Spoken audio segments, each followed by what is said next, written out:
প্রিয় শিক্ষার্থী ভাই বোনেরা, নমস্কার। আর আশা করি সবাই ভালো আছেন, সুস্থ আছেন।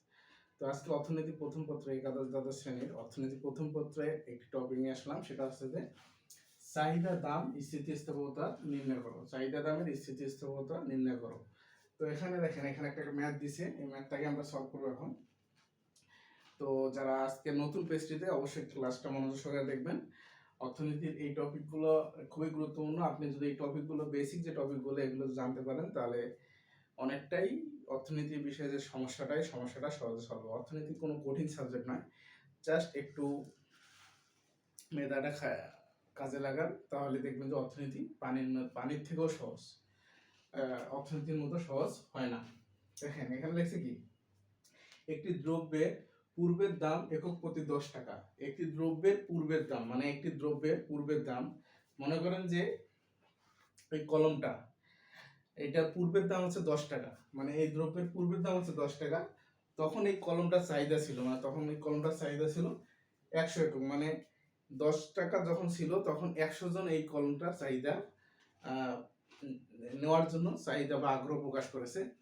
এবং দাম পরিবর্তিত হয়ে মানে দামটা যখন, এই কলমটার দাম বর্তমান, মানে পূর্বে ছিল 10 টাকা, কিন্তু বর্তমান দামটা 9 টাকা হয়েছে।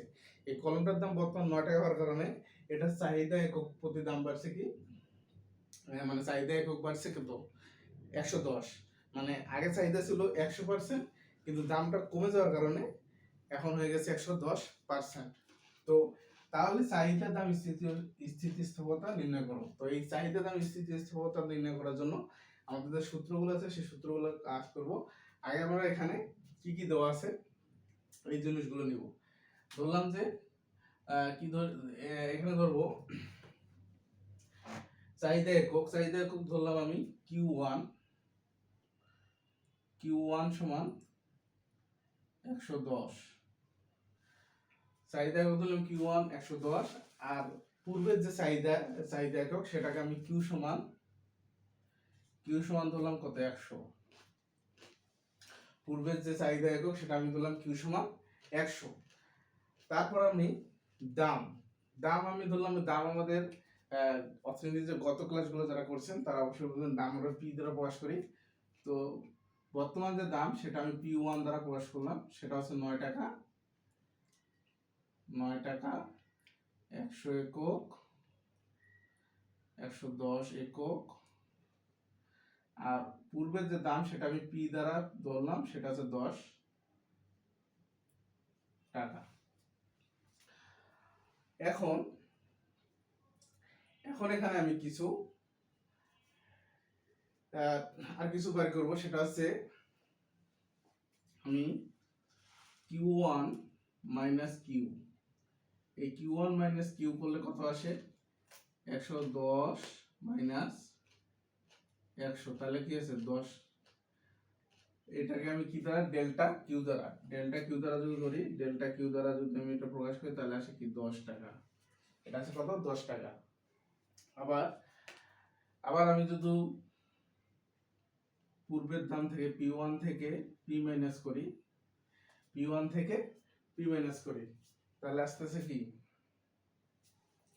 P1 থেকে P যদি মাইনাস করি, সেক্ষেত্রে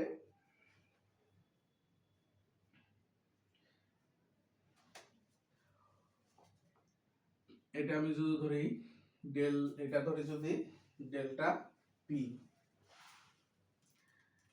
তাহলে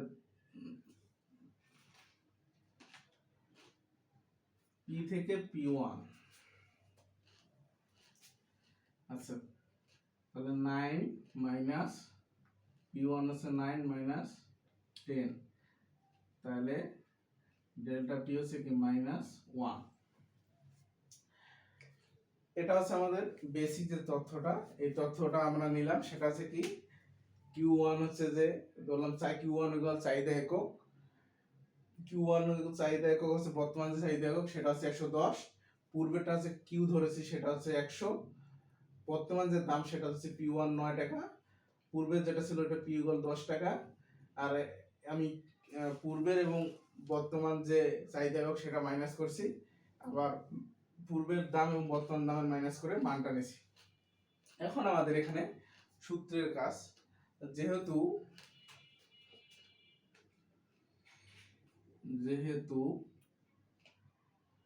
ইপি ইকুয়াল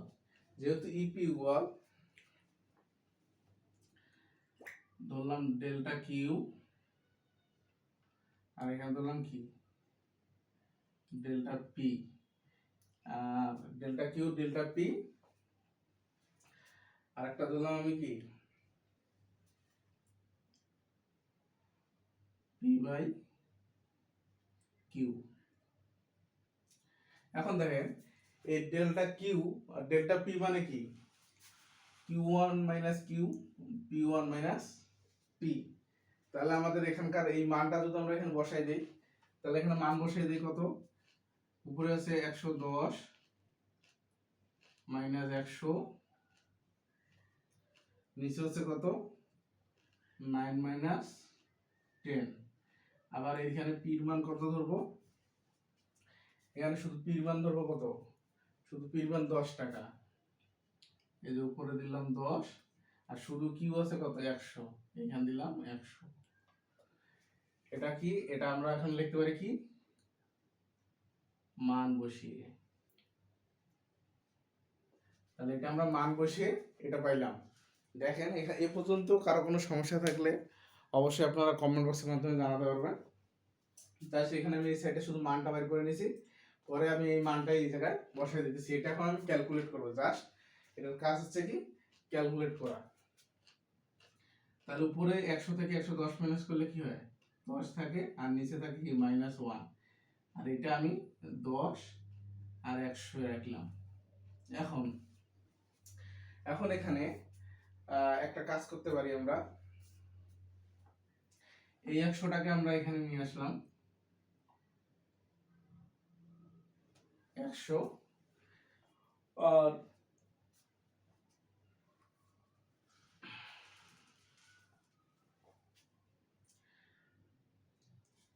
এটা তো গুণ আকারে যেহেতু আছে, তাহলে আমরা ধরবো কি 10 দিয়ে 10 গুণ করলে কত হয় 100 হয়, মাইনাস এই যে মাইনাস নিলাম আমি। এখন যদি কাটাকাটি করে দিই তাহলে থাকে কি -1 আসবে, -1 আসবে। এখন এটার মান যে -1 আছে, এই -1টা আছে যে আমাদের অর্থনীতির ভাষায় -1 যেটা, সেটা হচ্ছে যে চাহিদা বা দাম স্থিতিশীলতার ক্ষেত্রে বিয়োগ বা ঋণাত্মক চিহ্ন উপেক্ষা করে বা ইগনোর করে। তাহলে আমাদের এখানে মান ধরতে হবে কি +1। তাহলে এখানে আমরা লিখতে পারি কি, এখানে লিখতে পারি চাহিদা দাম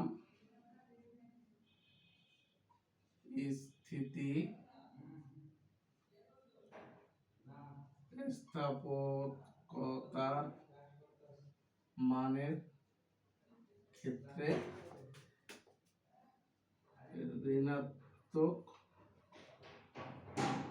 ঋণাত্মক মানটা ধরা হয় না বা এটাকে ইগনোর করে। তাহলে চাহিদা স্থিতিস্থাপকতা কি ধরতে পারো -1, বা এটা শুধু 1 লিখলেই হবে। তো শিক্ষার্থী ভাই বোনেরা, আশা করি যে টপিকটা এটা সবাই বুঝতে পারছেন। এটা কোনো নাই, জাস্ট এটা আছে যে এই সাইডটা আমি জাস্ট বাই করে নিছি, আগে ক্যালকুলেট করেছি, আর এখানে জাস্ট সূত্র অনুযায়ী মান বসিয়ে দিছি, যোগ বিয়োগ গুণ ভাগ করেছি, শেষ। তো আশা করি আজকের যে টপিকটা চাহিদা দাম স্থিতিস্থাপকতা, এটা আপনারা সুন্দর করে বুঝতে পারছেন। যদি ক্লাসটা সম্পূর্ণ ভাবে সুন্দর এবং ক্লিয়ার বুঝতে পারেন এবং ক্লাসটা যদি ভালো লেগে থাকে অবশ্যই একটা লাইক কমেন্ট শেয়ার করে দেবেন, এবং পেজটিতে নতুন হয়ে থাকলে পেজটিতে ফলো করে দেবেন। আর যারা ভাবতেছেন এই ক্লাসগুলোই আপনারা ইউটিউবে যে করবেন, তাহলে আমাদের ইউটিউব চ্যানেল একটা আছে রয় আইসিটি এন্ড ইকোনমিক সলিউশন, সেখানে চ্যানেলটা সাবস্ক্রাইব করে দেবেন। আমাদের ইউটিউব চ্যানেলে এই ফ্রি ক্লাস ভিডিওগুলো পেয়ে যাবেন। তো প্রিয় শিক্ষার্থী ভাই বোনেরা, আপনাদের সুস্থতা কামনা করে এবং আগামী ক্লাস দেখার আমন্ত্রণ জানিয়ে আজকে পর্যন্ত সবাই ভালো থাকবেন, সুস্থ থাকবেন, ধন্যবাদ।